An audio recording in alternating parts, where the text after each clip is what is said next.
Stop what you are doing and listen. Truly listen. For if you miss what I am about to reveal, you may walk through the remainder of your life as a beggar when you were born to command. The difference between the man who bends the world to his will and the man who is bent by it is not luck, is not talent. It is the way he thinks. And more precisely, it is how he believes. I am not here to inspire you. I am not here to entertain you. I am here to awaken you. You have within you the power to call forth riches, position, greatness, and command over your conditions. But only if you first seize control over the thing that controls everything else, your mind. This speech will not merely speak to your ears, it will instruct your spirit. If you will allow me to guide you, you shall come to know that the invisible laws that govern success are not hiding from you. They are awaiting your belief, your obedience, your decision. I urge you, do not skip, do not drift, do not wander away. Hear every word, for I have built this speech as I built my life's work, with purpose, with law, with spiritual power. This is not something you listen to once and discard. This is something you return to daily, as you would return to the well of life itself. Listen to this speech not once, but many times, for repetition is the medium by which faith is built. Let these words seep into your subconscious until they no longer feel like mine, but like your own. That is when the world will begin to bend, not to me, but to you. Now steel your mind, for I am about to show you that when you think as if nothing is impossible, when you believe as if the result is already yours, and when you act as if the world must obey, it will. The moment you accept this truth, the laws of success will no longer be hidden. They will be yours to command. Let us begin. Part 1, the hidden power behind your thoughts. If you do not yet possess what you desire, it is because you do not yet believe that you deserve it. The world is not your enemy. It is your mirror. It reflects not your potential, but your dominant belief. If you carry in your mind doubt, hesitation, or fear, the world will return to you conditions shaped by those very states of mind. But if you fill your mind with belief, decision, and purpose, then you will command the world to obey. You are not the victim of circumstance. You are the builder of it. But your tools are invisible, your thoughts, your beliefs, your inner dialogue. A man becomes what he believes, for belief is thought fused with emotion and decision. Dominating thoughts, once mixed with feeling and repeated with conviction, descend into the subconscious mind, and from there they are transformed into reality. That is not philosophy, that is law. There is no magic in this. There is no mystery. The great secret of all successful men is that they chose their thoughts with intention. They backed them with faith, and they held to them with persistence. They did not leave belief to chance. They made belief a discipline. When I tell you that the world bends to the man who acts as if nothing is impossible, I do not mean fantasy. I mean accurate thinking applied to definite purpose through the law of belief. You may work 12 hours a day. You may toil and struggle and sacrifice. But if your thoughts are vague, if your belief is weak, then your results will betray you. For the subconscious does not respond to effort. It responds to conviction. It responds to what you believe is already yours. That is why belief, when backed by definiteness, is more powerful than work alone. Work without belief is wasted energy. Belief without action is mere daydream, but belief fused with decision is power. There is a vast difference between a man who wishes and a man who believes. The one hopes vaguely. The other knows with certainty. The one waits for permission. The other acts without it. The one looks to the world for proof before he commits. The other commits and makes the world yield proof. The world does not reward the man who waits. It rewards the man who declares. Wishing is weakness, but belief supported by decision is irresistible force. And so I give you this truth. I am the master of my belief. What I believe with emotion and act upon with decision becomes real. Say it aloud. Not once, but every morning, every night, until your mind no longer questions, until your speech and your posture and your action all declare it without hesitation. Speak it until the doubt is gone. Speak it until you become what you speak. The tongue is the steering wheel of the subconscious, and belief is the engine. If you hesitate, the world hesitates. If you believe, it obeys. That is the strange and perfect symmetry of life. You do not need to chase success. You need only to chase certainty. When your inner belief becomes definite, your outer world becomes obedient. Men do not win by chance. They win by internal cause. And that cause is always, without exception, a belief they refuse to question. You must now dismantle the resistance within you. Every excuse, every hesitation, every fear that says it may not work for me is a lie you accepted from the world. You were not born with that doubt. It was given to you by voices who gave up on their own power. Now is the hour to reject it. Tear it from your mind as you would tear weeds from your garden. Replace every mental hesitation with this phrase: "It is mine because I have decided." Some will tell you that acting as if is self-deception. They are mistaken. To act as if nothing is impossible is not fantasy. It is spiritual law. The Creator did not give you imagination so you could pretend. He gave you imagination so you could preview the future before it arrives. And belief makes the future arrive. Act as if the wealth is yours, and it will begin to assemble itself. Act as if the position is yours, and your mind will gather the means to achieve it. There is a spiritual principle at work here, one not taught in schools or whispered in the corridors of average thinking. It is this: what you consistently believe and act upon with feeling and definiteness must externalize in the world of form. The world does not resist your belief. It responds to it. It molds itself to your inner commands. You are not waiting for conditions to change. Conditions are waiting for you to believe. And so I say again with solemn intensity, if you change your mind and act as if it were already so, life has no choice but to conform. The laws of success are not delayed by your environment, your education, or your upbringing. They are delayed only by your indecision. If you wish to see change, you must first become it. Speak differently. Walk with conviction. Carry yourself as if you are already what you seek to become.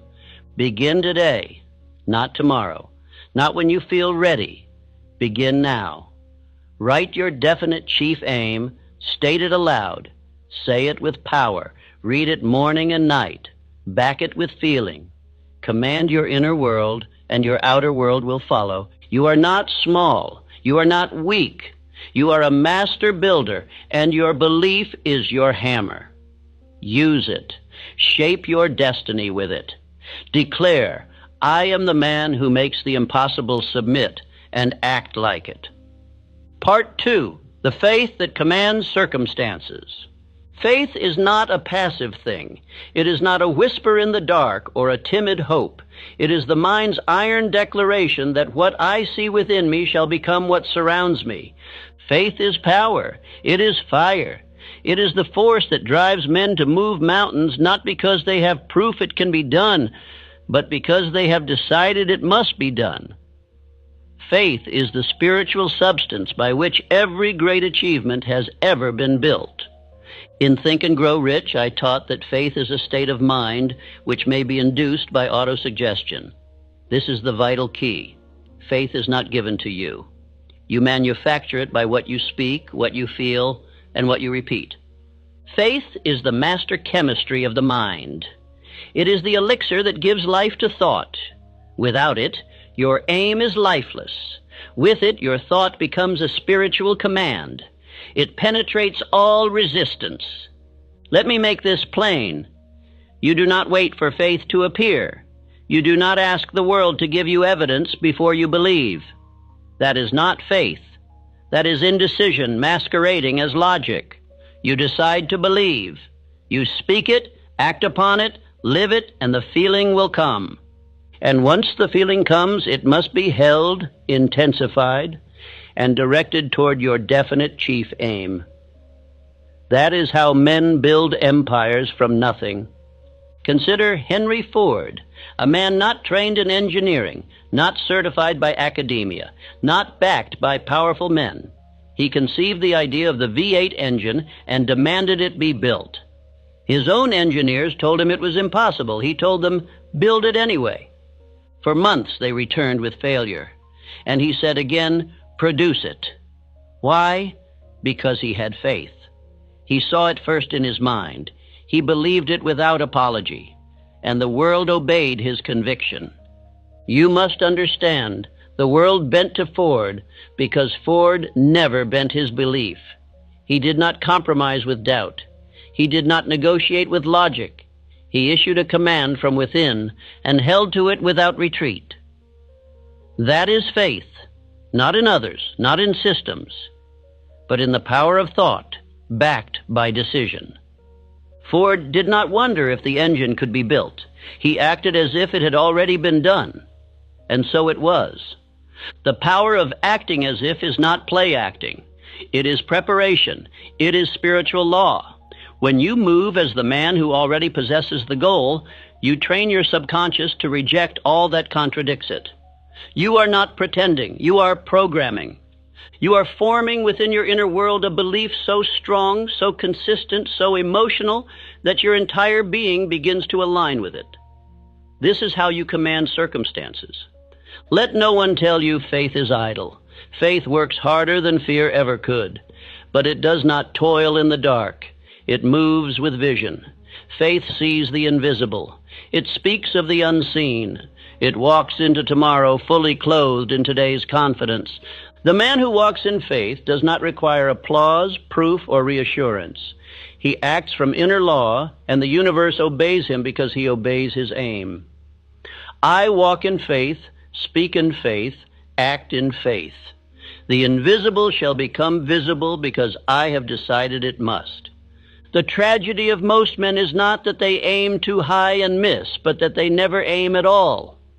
They wait for signs, for guarantees, for applause from others before they commit. But the man who possesses faith has already committed internally, and therefore has no need for external consent. He acts with conviction, because he knows the world does not shape belief. Belief shapes the world. I repeat, faith is belief fused with emotion and fixed upon a definite chief aim. It is built by repetition. It is strengthened by decision. And it is proven by the fruits it produces. Show me a man of great faith, and I will show you a man of results. For faith is not invisible to the world. It leaves evidence. It leaves monuments. It leaves wealth. It leaves influence. These are not the source of faith. They are its result. You must now examine yourself. Do you speak your aim with belief, or do you whisper it with hesitation? Do you carry yourself as the man who knows his success is certain, or as one who only wishes it might come true? Remember, your outer world will not exceed your inner confidence. If you doubt, you delay. If you believe, you accelerate. Speak what you intend to receive. Speak it until your voice echoes in the walls of your own subconscious. Faith must also be guarded. It is fragile in the beginning. It must be protected from the criticisms of the faithless, the sarcasm of the mediocre, the doubts of the drifting. You must not share your vision with those who are blind to it. Walk alone if you must, but walk in belief. Speak your affirmations in private if the world mocks them, but speak them. Feel them. Build your castle in thought and hold it there until stone begins to appear in the material world. Let me tell you something sacred. You will never possess what you are afraid to claim. If you fear to speak it, you will never build it. If you hesitate to believe it, you will never achieve it. The rich man once said, "To him that hath, more shall be given." But I say to you, the man who believes he has, even before the proof appears, shall receive that which others said was impossible. Now take up your definite chief aim once more. Read it aloud. Close your eyes and see it. Feel it in your hands. Walk through the corridors of your mind and sit at the table of your vision. Greet your future self. Shake his hand, hear his voice. Act as if it is already done, and it shall be done. Part 3. Nothing is impossible to the mind that believes. There is no such thing as impossible to the mind that believes. Impossibility is not a condition of the world. It is a confession of the man who has given up dominion over his own thoughts. When a man says, "It cannot be done," what he truly means is, "I do not believe I can do it." And because belief is the gatekeeper to action, that man never begins, never builds, never breaks through. He is defeated in the silence of his own thought. The world is not shaped by real limits. It is shaped by the limits that men accept. And these are not laws. They are lies, inherited from the failures of other men who pass their doubts forward as if they were truth. But I say to you, the mind of man, when fixed upon a definite object and backed by faith, must bring forth that which it conceives. For there is no idea that cannot be done. There are only men who doubt it. Understand the power of your own subconscious mind. It has no sense of humor. It does not mock you when you speak of greatness. It does not question whether your goals are too large. It does not evaluate logic. It simply accepts what you give it. If you feed it repetition, backed by emotion, it obeys. Whether that repetition is belief or fear, courage or doubt, wealth or poverty, it accepts, and it begins to create accordingly. Let me give you the story of a man whose belief banished impossibility. Thomas Edison. The man who lit the world did not discover the electric lamp because he was the most educated. He was not the wealthiest. He did not possess a blueprint handed to him by fate. Number. He possessed one thing, and it was enough: a burning desire and an absolute belief that the light existed and must be brought forth. For 10,000 attempts, he met failure, yet he never accepted defeat. Do you understand the gravity of that? 10,000 trials, 10,000 obstacles, and never once did Edison accept the word impossible. He said, "I have not failed. I have found 10,000 ways that will not work." And with each so-called failure, his belief only deepened. He acted as if the light was already his, and so his mind found a way to make it real. This is not luck. This is not fate. This is spiritual law in motion. You may not be an inventor, but the principle is the same. If you hold your aim with the same intensity that Edison held his, and you believe in its arrival before the world sees it, the world will have no choice but to shape itself around your vision. You do not need 10 talents. You need one belief. And that belief, when fused with persistence, will bend the world to your plan. Let this affirmation now become your command. I command the impossible to submit. I speak what is to be, and I act until it is so. Say it with fire. Say it with vision. Say it until your actions become bold, your speech becomes certain, and your eyes begin to look only forward. There is no mountain that can resist the man who refuses to retreat. You must make up your mind that you are done negotiating with impossibility. Now I must warn you, there are thieves of this power. They do not wear masks. They do not break into your home. They break into your thoughts. They come in the form of the 6 ghosts of fear. If you are to walk in power, you must know their names, and you must reject them daily. They are the fear of poverty, the fear of criticism, the fear of ill health, the fear of loss of love, the fear of old age, and the fear of death. Of these, the 2 most dangerous to the man pursuing belief are the fear of criticism and the fear of poverty. The first paralyzes your expression. It causes you to hesitate before speaking your truth. The second imprisons your imagination. It causes you to believe you must stay small to survive. But let me make this plain. If you entertain these fears, even for a moment, you interrupt the current of faith. You cast doubt into the garden of your mind. If you wish to walk in belief, you must guard your inner world. No seed of doubt must be allowed to grow. You must watch your thoughts as a soldier watches the gate. You must speak only that which reinforces your power. For the subconscious listens. It listens always. It hears your casual words. It hears your jokes. It hears your complaints. And whatever you repeat, it accepts. So you must speak with intention. You must declare the impossible as inevitable. Do not say, I hope. Do not say, I wish. Say, I am. Say, it is done. Say, this is mine. And act in accordance. Dress as if. Move as if. Spend your time as if. Believe as if. Not because the evidence is there, but because you are planting the evidence. Because you are laying down spiritual cause before the physical effect has time to appear. This is how a man who believes lives. He does not wait. He creates. You may have been told you need more experience. You may have been told you are too late, too early, too poor, too unqualified. But the man who believes does not consult those opinions. He does not measure his power by the standards of the world. He measures it by the laws of thought, which obey belief and persistency, not pedigree. You are not what others say you are. You are what you decide to believe and what you consistently prove through action. Remember, failure is not final unless you believe it is real. The difference between the successful man and the defeated one is often not resources, not skill, not luck, but whether he accepted failure or simply reclassified it as another step. Every delay is a test of belief. Every obstacle is an invitation to double your faith. If you do not turn back, you will reach the result. For the world has no defense against a man who never quits. So go now. Face your doubts. Banish them. Replace them with declarations of belief. Look at your vision with new eyes and refuse to blink. Refuse to shrink. Refuse to second guess.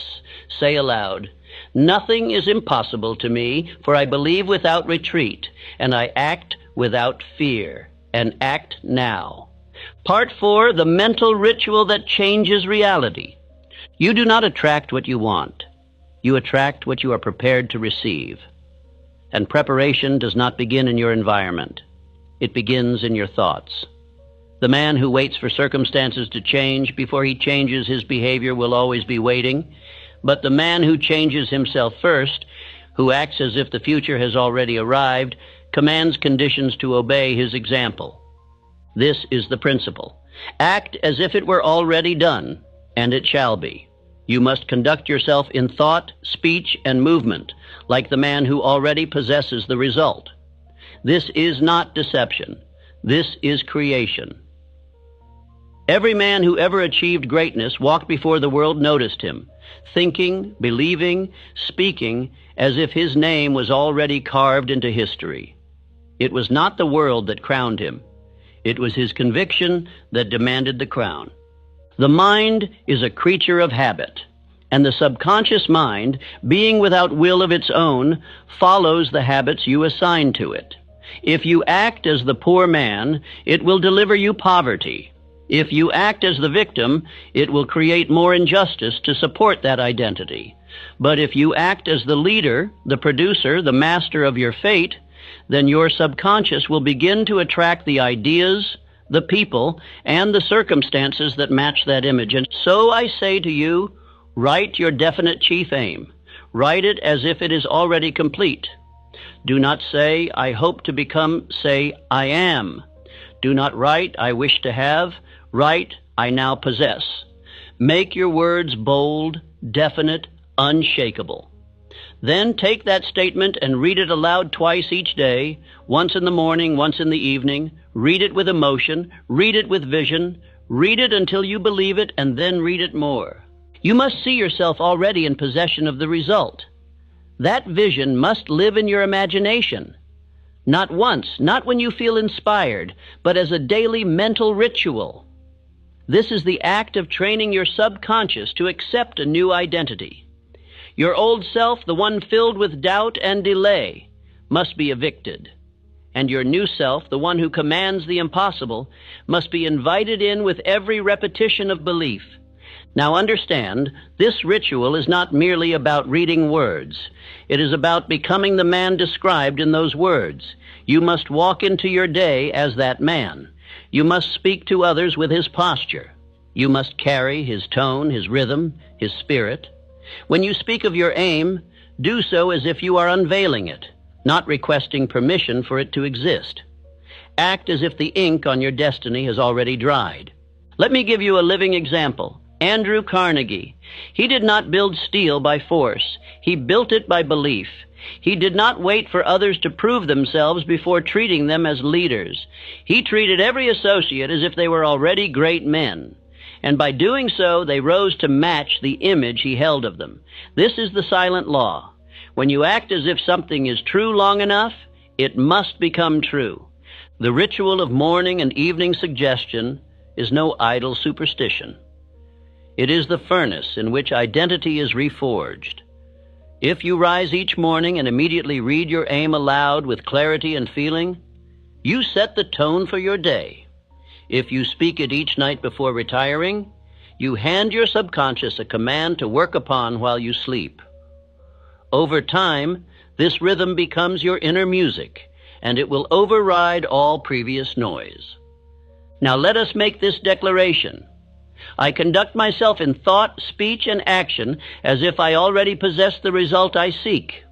Say it with finality. Do not whisper it. Own it. For what you declare repeatedly becomes law in the land of the subconscious. And once that law is written, the machinery of your mind begins to move in its service.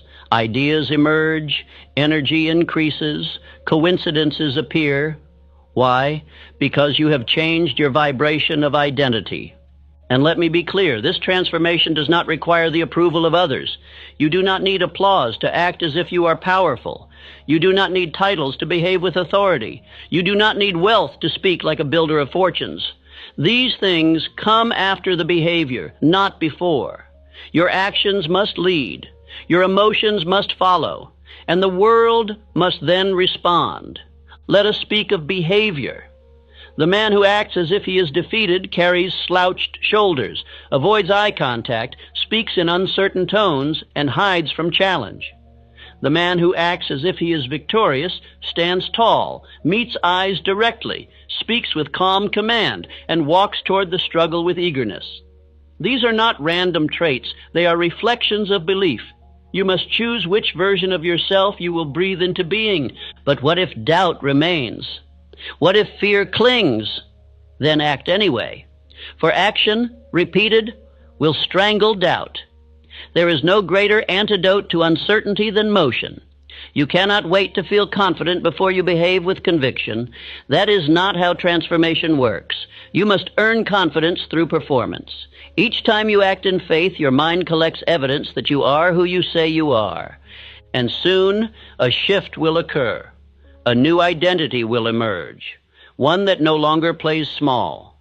One that no longer hides behind past mistakes. One that no longer fears the opinions of the world.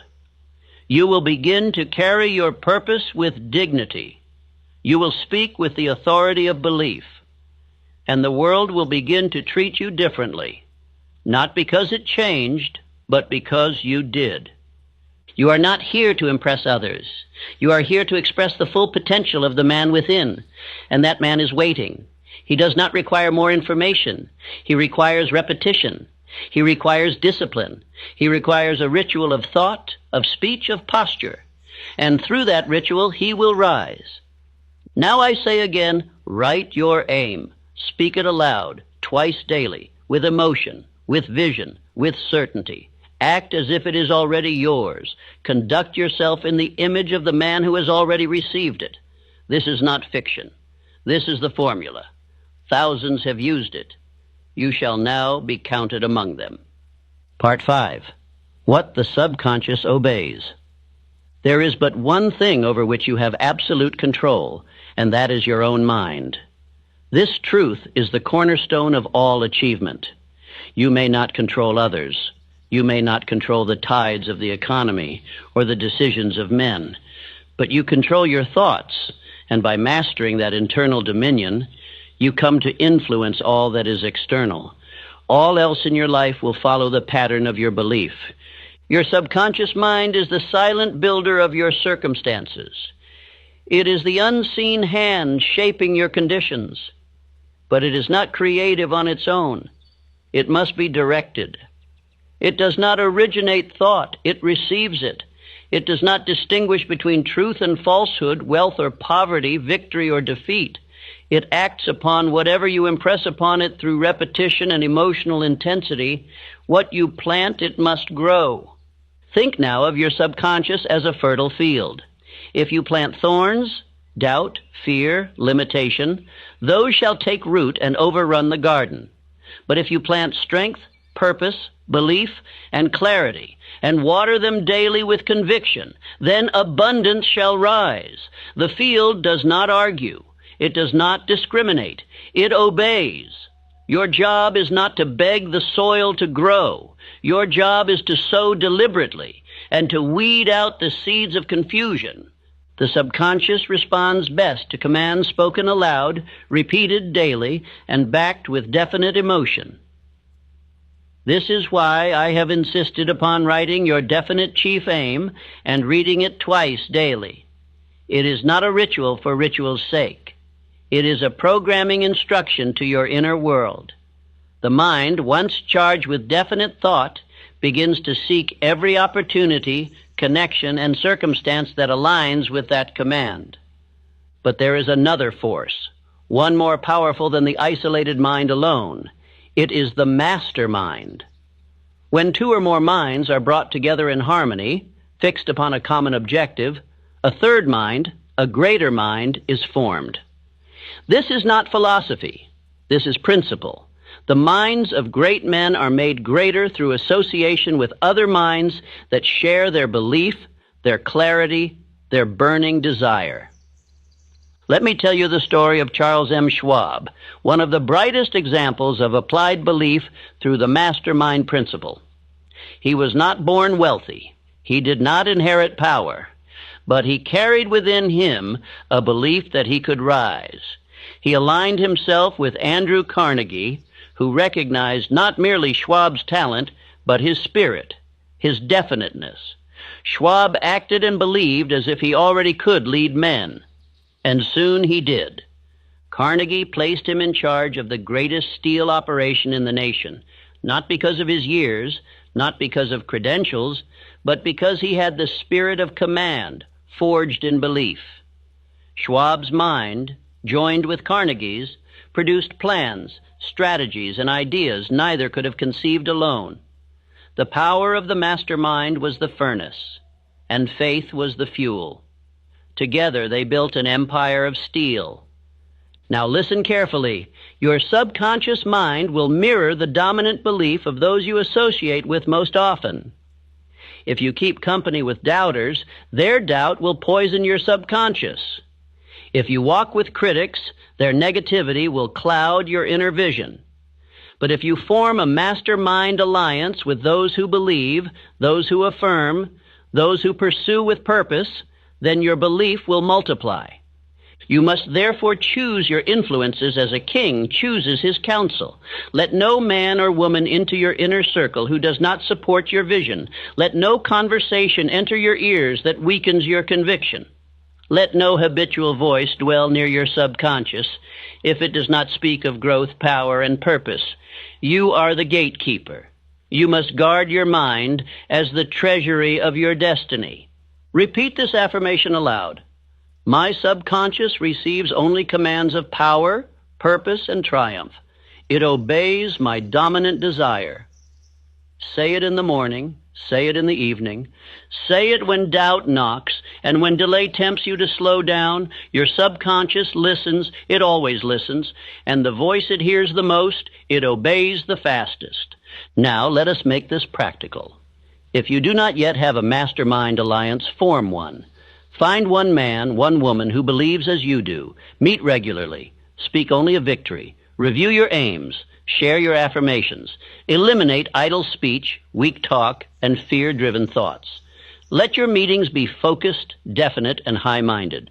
For in such alliance, you do not merely increase your intellect, you multiply your influence. And if you cannot find such men or women, then walk with the minds of those who left their thoughts in books. Read the words of great builders, bold leaders, visionaries. Let their ideas become your silent counsel until you stand strong enough to gather the living around you. You are never alone if you walk with powerful thought. Remember this law. The subconscious mind does not create, it responds. And when multiple minds are fixed on a common definite aim, they generate a current of belief too strong for any barrier to resist. If your aim is strong, your faith fixed, your alliance harmonious, then the world must yield. You must now cleanse your inner world of contradiction. There must be no division between your desire and your conversation, no gap between your goal and your posture. The subconscious cannot carry out double-mindedness. It will delay when it senses doubt. It will hesitate when you hesitate. So speak only with clarity. Think only with purpose.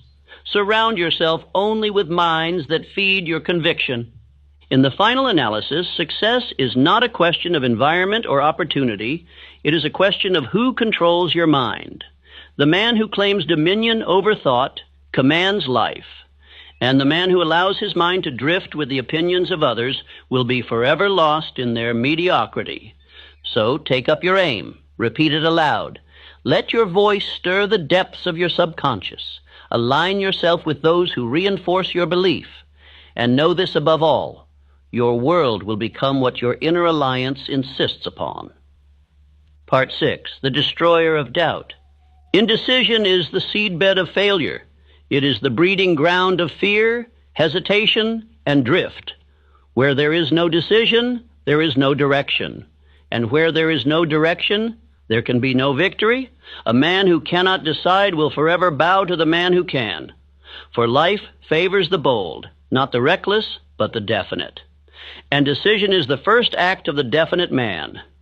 Doubt has no power until you feed it. And the food it thrives upon is indecision. The moment you delay, you have already begun to retreat. You may dress your delay in careful language, call it prudence, wisdom, caution, but the subconscious knows. It feels your hesitation and mirrors it. The longer you stall, the deeper the roots of fear grow. The world waits for no man. It responds to decision and recoils from confusion. Faith cannot operate in a house divided. You cannot claim to believe in your purpose while postponing your commitment to it. The man who says, I am waiting for a sign, will never act. The man who says, I must think about it, is already being ruled by fear. Decision is not born of perfect clarity. It is born of inner authority. You must say, this is my path, and walk it, even while the road ahead is not yet visible. Now let us examine the cost of indecision. Every time you hesitate, you train your mind to distrust itself. The subconscious, being always obedient, watches your delay and begins to believe you are not serious. It withdraws its energy. It ceases to build. The ideas stop flowing. The will begins to weaken. And soon the window of opportunity that once stood open has closed. Not by fate, but by your own indecision. Contrast this with the power of decision. When you decide, your energy returns. Your mind sharpens. The world shifts. You begin to notice the tools, the allies, the chances you missed while doubting. Life rewards the man who has made up his mind. For nature herself does not permit waste, and no greater waste exists than a mind divided against itself. Let us look to the example of Abraham Lincoln, a man of deep inner struggle, uncertainty, and criticism. In his youth, he knew the pain of ridicule, the sting of failure, the burden of loneliness. But amidst all this, he made a quiet decision. He would leave a mark upon the world. That decision, once made, governed his every step. He was not perfect. He did not always see the way clearly, but he had decided, and that decision gave birth to one of the greatest destinies in history. It was not Lincoln's eloquence alone that gave him power. It was his moral conviction, his inner decision that right must be done, and that he would bear the weight of doing it. When others doubted, he remained fixed. When the Union trembled, he stood steady. Decision makes a man immovable, not because the winds do not blow, but because he is rooted in belief. This is your call now. You must cease wandering between possibilities. Choose your aim. Fix it. Commit. You do not need perfect plans before you begin. You need only the will to begin. The plans will unfold as you move. The doors will open as you walk. But the world will not kneel to the man who has not stood for himself. Let this be your affirmation. I decide. I act. I believe. I do not waver. And the world follows the man who does not flinch. Speak it when you feel unsure. Speak it when fear whispers. Speak it until your heart believes it and your steps embody it. There is a power in the man who has made up his mind, and that power calls forth everything required to fulfill the decision. I remind you, the greatest enemy of progress is not failure, it is doubt. Failure teaches, failure refines, but doubt paralyzes. It leaves you cold and motionless, staring at the door, but never turning the handle. You must choose now. Will you be a man of waiting or a man of movement? Will you live according to your vision or according to your fears? When you look upon your definite chief aim, do not entertain questions. Do not wonder if you are worthy. You are. Do not ask if it is possible. It is. The only question that matters is, will you decide to pursue it with everything you have? That is all. And once you answer that question with certainty, every other question fades. Understand this law.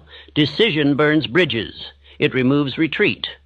The man who succeeds does so because he has eliminated the possibility of turning back. When the mind knows there is no escape, it summons strength previously unknown. You have more power in you than you have used, but that power will not awaken while you are still choosing. So I instruct you, write your decision, speak it, commit to it in action. Move now, not tomorrow, not when the fear fades. Move while the fear trembles in your shadow. Move while doubt stands frozen behind you. For the moment you move with conviction, you will feel a strength you forgot you had. You will feel alive again. And the world will see it. They will see a man who has made up his mind. They will sense the fire behind your eyes, the certainty in your step, the resonance in your voice, and they will follow. For men follow clarity. They follow decisiveness. They follow those who know where they are going. You are such a man if you decide to be. You need no permission, no validation, only the will to speak, to move, to persist. You are the master, and doubt is the servant that must be dismissed. Let us go on. Part 7, what stops the faithful? Fear is not real. It is not substance. It is not solid. It is mist, vapor, smoke of the mind. But it becomes a wall to the man who believes it, and it becomes a prison to the man who obeys it. Fear has no power unless you grant it with your attention, your imagination, your indecision. And yet, fear has kept more men poor, small, and silent than poverty, failure, or death ever could. I tell you plainly, fear is the devil's greatest tool. It causes drifting. It clouds clarity. It poisons vision. In outwitting the devil, I revealed what I learned in my study of thousands of men, those who failed, those who succeeded. The difference was always this: the successful man learned to think and act in spite of fear, while the unsuccessful man waited for fear to vanish before he moved. And fear does not vanish. It must be defied. There are 6 ghosts of fear, and if you do not name them, they shall live in you without your knowledge. First, the fear of poverty. Second, the fear of criticism. Third, the fear of ill health. Fourth, the fear of loss of love. Fifth, the fear of old age. Sixth, the fear of death. These 6, when left unchallenged, rule over man like unseen masters. But when exposed, when named, when rejected, they dissolve. Let us speak first of the fear of criticism, for it is the most subtle and most deadly to ambition. It causes men to lower their voices, to soften their declarations, to delay their aims. A man who fears what others will say can never fully speak his vision. He walks in the shadows of other men's opinions. He becomes small, not because the world made him so, but because he surrendered his voice. I say to you, you must not fear to be misunderstood. You must not fear to be doubted. You must not fear to be alone in your vision.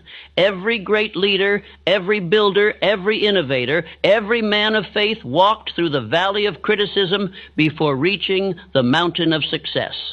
The world does not cheer the man at the start. It doubts him, it mocks him, it resists him. But if he persists, the world will one day stand in awe of what he has built. Now let us turn to the fear of poverty, the most common and the most crippling. This fear paralyzes initiative. It whispers, "What if you fail?" It tells the man to play it safe, to wait, to preserve instead of pursue. But wealth does not come to the cautious. It comes to the bold. The man who fears poverty shall always serve the man who fears nothing. For faith and fear do not dwell in the same house. Let us look to the example of John D. Rockefeller. He was not born into riches. He was born into hardship, uncertainty, and struggle. But he decided early that he would master his world. He was called reckless, dangerous, mad. He invested when others retreated. He bought when others sold. He moved forward when others froze. He did not fear loss because he believed in gain. And the world, once confused by his conviction, came to admire it. You must train yourself to move in the face of fear. You must feel it rise and act anyway. You must hear its voice and speak louder. Fear is not your master unless you kneel to it. But when you stand, when you move, when you refuse to bow, fear has no choice but to flee. It cannot hold its ground against faith in motion. Action is the fire that burns fear away. Let us now make this declaration together. I do not shrink. I do not stall. I am immune to fear, for I am acting under a definite chief aim. Say it with your chest lifted. Say it while your hands tremble. Say it until they no longer do. Courage is not the absence of fear. It is the decision to advance while afraid. And each time you do, you become more powerful than you were the day before. You must also be ruthless with the voices you permit into your life. Fear is contagious. It spreads from man to man like disease. If you walk with cowards, you will begin to speak their language. If you confide in doubters, you will begin to hear their warnings in your own mind. But if you surround yourself with the brave, with the builders, with those who believe, then fear will have no air in which to breathe. There will come moments, nights, mornings, long hours, when fear will attempt to return. It will whisper of failure, shame, or rejection. In those moments, you must respond not with silence, but with affirmation. Speak aloud your aim. Recall your victories. Act with small steps if you must, but act. Do not sit still, for fear thrives in stillness, but it flees from motion. You must now decide who rules your house, the voice of fear or the voice of faith. You cannot serve both. One must be exiled. One must be dethroned. And this is done not once, but daily. Every day is a battlefield. Every thought a weapon. And if you do not command your mind, something else will. Do not let fear rob you of your inheritance. You were born with the power to believe. You were born with the ability to decide. You were born with the right to act. These are divine gifts. Use them. And when fear returns, remind it. I have chosen to walk in faith. I have chosen to move forward. I have chosen to live by purpose, not by panic. You are not alone in this. Every man who ever triumphed stood in your place. They all felt the cold breath of fear, but they walked anyway. They believed anyway. And by doing so, they became the giants of their time. You are not different. You are not smaller. You are simply waiting for your own command. Give it now. Declare, I walk in power.